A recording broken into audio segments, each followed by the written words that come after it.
अगली खबर का रुख करते हैं। नेपाल के पीएम ने नरेंद्र मोदी और नवाज शरीफ को एक साथ बुलाया है।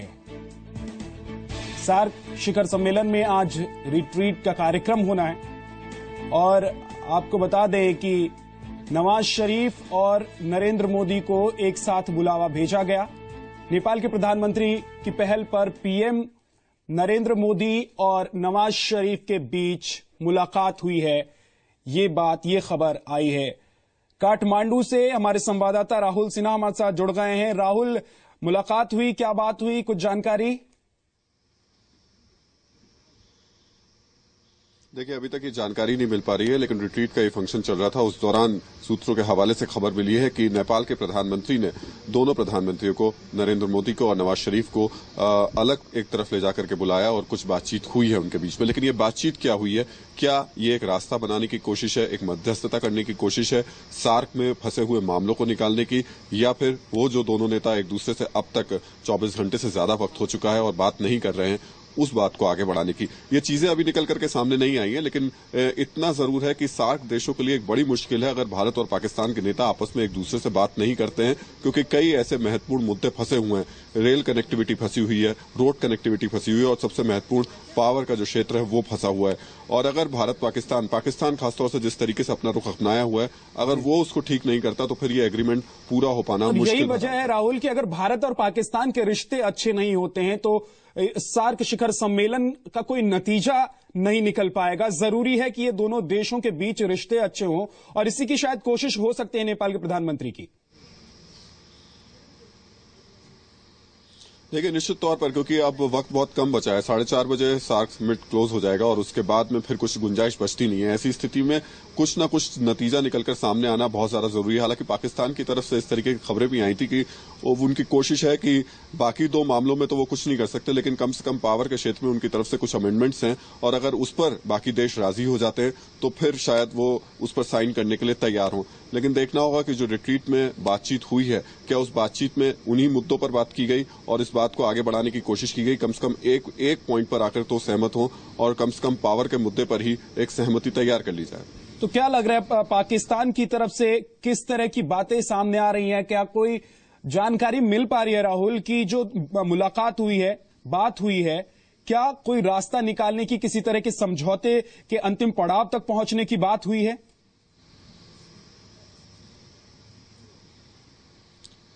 देखिए विद्या, बहुत ज्यादा महत्वपूर्ण है। कम से कम बात तो हुई। ये हालांकि खबर अभी सूत्रों के हवाले से है, क्योंकि जिस जगह रिट्रीट चल रही है उस जगह मीडिया को अभी तक परमिशन नहीं दी गई है और वहां पर सभी देशों के राष्ट्राध्यक्ष थे। उस दौरान ये खबर आई है कि नेपाल के प्रधानमंत्री ने इन दोनों को एक तरफ ले जाकर के अलग से बात कराई। लेकिन कितनी देर बात हुई है और किस तरीके की बातचीत हुई है ये अभी खुलकर सामने नहीं आ रहा है। लेकिन जो बातें सामने आ रही हैं उससे इतना जरूर अंदाजा लगाया जा सकता है कि ये जरूर है कि आज सार्क समिट को खत्म होना है और ऐसी स्थिति में कोई नतीजा निकलना जरूरी है, किसी मुद्दे पर सहमति बननी जरूरी है। हो सकता है कि इसी मामले को लेकर के नेपाल के प्रधानमंत्री ने कोशिश की हो और कहा हो कि कम से कम आप कनेक्टिविटी के मामले पर पाकिस्तान पीछे हटता हुआ नजर आ रहा था। जो प्रस्ताव प्रधानमंत्री नरेंद्र मोदी की तरफ से रखा गया था और बहुत जरूरी है कि चाहे वो सड़क के रास्ते हो, रेल मार्ग हो या फिर हवाई मार्ग हो, इस मुद्दे पर अगर समझौता हो पाता तो ये तमाम देश जो हैं वो आपस में चाहे व्यापार के लिए हो चाहे आवाजाही के लिहाज से हो जुड़ पाते। क्या एक वो बात हो सकती है जिसको लेकर इन दोनों नेताओं को मिलवाकर और समझौता कराने की बात हो सकती है?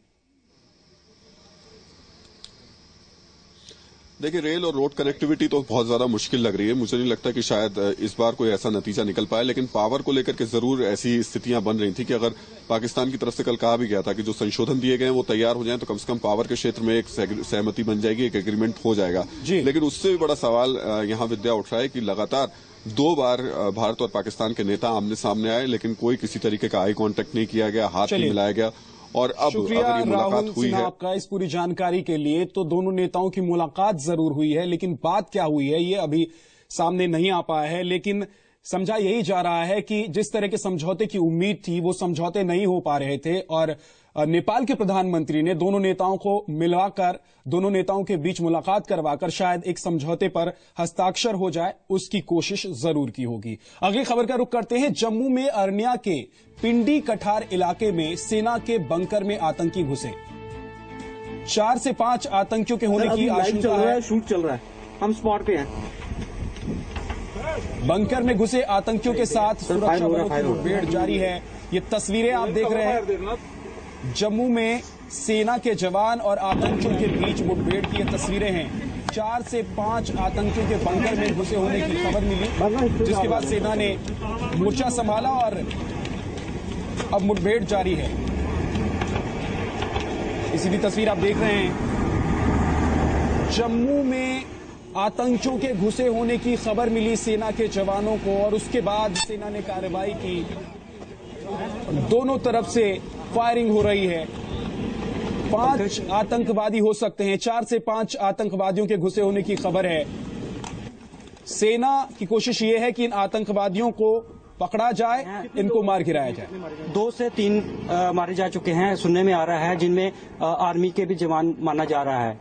ठीक है, तो उनको अभी शिफ्ट कर दिया गया है। तो अभी फायर चल रहा है? फायर चल रहा है, अभी हैवी फायर हुआ है कुछ देर पहले, बड़ा जोर से आवाज आई है। जी कितने बंदे? कठार जी। क्या हालात है इस समय? इस समय बहुत खतरे में है। फायर चल रहा है? फायर बहुत चल रहा है, देखो बड़ा बड़ा फायर चल रहा है। कितनी देर हो, कितने लोग मारे गए अभी तक? अभी मारने का तो कोई अंदाजा नहीं चल रहा है, क्योंकि फायरिंग चल रही है। और हम न पूरी रात भी ऐसे ही रहे हैं, अभी तक ऐसे ही घूम रहे हैं, कोई पशुओं का मालूम नहीं है। क्या कह रहे हैं, कितने मिलिटेंट आ चुके हैं यहाँ पे? मेरे ख्याल में कोई बताने वाले बता रहे हैं, आर्मी वाले तो काफी आए हैं, उन्होंने पोस्ट हमारी कब्जे में ले ली है इधर। क्या नाम आपका? सतपाल। कौन से गाँव के? कठार। तो ये अब सुन रहे थे, ये वो लोग हैं जो स्थानीय लोग हैं, यहाँ रहते हैं आसपास के इलाकों में। और जैसे ही खबर मिली सेना को आतंकियों के घुसे होने की, सेना ने मोर्चा संभाल लिया। गांव के लोग यहाँ से भाग रहे हैं क्योंकि लगातार फायरिंग हो रही है दोनों ही तरफ से। सेना के जवान भी फायरिंग कर रहे हैं और आतंकवादी भी फायरिंग कर रहे हैं। इस बीच ये तस्वीर आप देख रहे हैं, मुठभेड़ की तस्वीर है। सेना के जवान डटे हुए हैं मोर्चे पर, इन आतंकियों को पकड़ने की कोशिश हो रही है, इनको मार गिराने की कोशिश हो रही है। कहा यह जा रहा है कि 4 से 5 आतंकी घुसे हो सकते हैं बंकर में। जम्मू के पिंडी कठार इलाके की ये तस्वीरें आप देख रहे हैं, जहां पर इस बीच इस वक्त सेना और आतंकियों के बीच मुठभेड़ जारी है। ताकि जो लोग हैं, स्थानीय लोग हैं, वो ये बता रहे हैं कि संभव है कि 2-3 लोगों की मौत हो गई है, लेकिन ये 2-3 लोग कौन हैं, क्या वो स्थानीय लोग हैं या फिर सेना के जवान हैं, इसकी पुष्टि अभी नहीं हुई है। लेकिन ये तस्वीर आप देख रहे हैं, जम्मू की ये तस्वीरें हैं, पिंडी कठार इलाका है जहां पर आतंकियों के घुसे होने की खबर है। और मौत तो हुई है, क्योंकि तस्वीर में जरूर एक डेड बॉडी नजर आई है, तो मौत तो हुई है, लेकिन जिसकी मौत हुई है, क्या ये स्थानीय लोग हैं या फिर सेना का ही कोई जवान है ये जो शहीद हुआ है, ये देखना होगा। इसकी पुष्टि अभी हुई नहीं है। तो हेलीकॉप्टर के जरिए भी सेना के जवान पहुंच रहे हैं और कोशिश यही है कि जल्द से जल्द इन आतंकियों को या तो मार गिराया जाए या फिर इन्हें पकड़ लिया जाए। पिंडी कठार ये इलाका है जम्मू का। तस्वीरें आप देख रहे हैं मुठभेड़ की, जहां सेना और आतंकी दोनों ही आमने सामने हैं। बंकर में छिपे हुए हैं, ये बताया जा रहा है। 4 से 5 आतंकियों के छिपे होने की खबर सेना के पास है। उसके बाद ही ये ऑपरेशन शुरू किया गया है। बड़ी तादाद में आप देख रहे हैं सेना के जवान और जो लोग हैं, जो स्थानीय लोग हैं या फिर जो यहां आसपास से गुजर रहे थे, वो यहां से जा रहे हैं, भाग रहे हैं, क्योंकि पता है कि दोनों तरफ से फायरिंग हो रही है। ऐसे में गोली कब कहां किसके लग जाए ये कहा नहीं जा सकता, लिहाजा लोग अपनी जान बचाकर भागते हुए नजर आ रहे हैं। तो ये दोनों तस्वीर बहुत अहम है, क्योंकि एक तरफ सार्क शिखर सम्मेलन में प्रधानमंत्री नरेंद्र मोदी और नवाज शरीफ एक दूसरे से मिले जरूर हैं, लेकिन संबंधों में कहीं बदलाव नजर नहीं आ रहा है। दूसरी तरफ पाकिस्तान अपनी हरकतों से बाज नहीं आ रहा है, लगातार सीमा पार से घुसपैठ की कोशिश हो रही है। आतंकी सीमा पार करने की कोशिश कर रहे हैं और उनको मार गिराने की, उन्हें पकड़ने की कोशिश भारतीय सेना की तरफ से की जा रही है।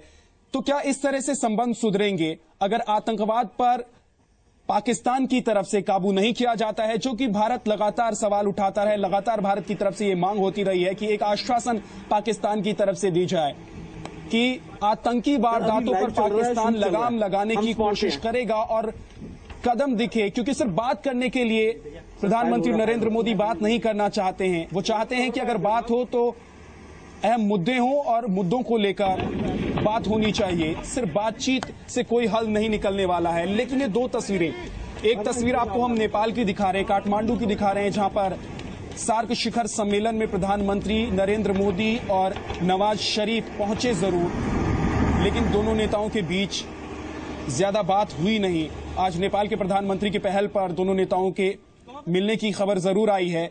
लेकिन दूसरी तस्वीर जो कि देश से है, जम्मू से है, देखिए 5 आतंकी घुसपैठ कर रहे हैं। एक तरफ बात यह हो रही है कि दोनों प्रधानमंत्री बात करें ताकि आतंकवाद पर लगाम लगाने की तरफ कदम आगे बढ़े, तो दूसरी तरफ आतंकवादी सीमा पार से भारत में घुसने की कोशिश कर रहे हैं और सेना के जवान उन्हें, ये तस्वीर जो आप देख रहे हैं, ये पिंडी कठार इलाका है जम्मू का, उन्हें मुंहतोड़ जवाब दे रहे हैं, उन्हें पकड़ने की कोशिश हो रही है, उन्हें मार गिराने की कोशिश हो रही है।